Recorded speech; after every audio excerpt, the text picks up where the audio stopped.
Ito po yung kilawing tamban.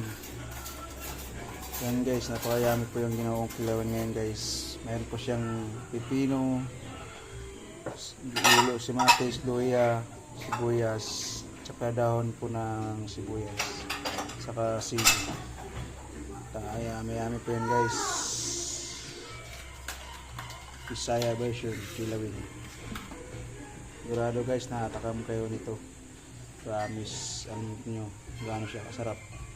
Perfect po yan sa mga Bisaya food.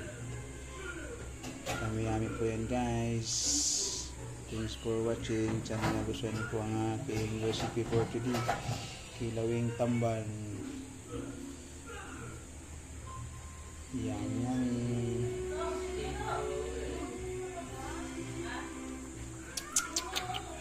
Sarap.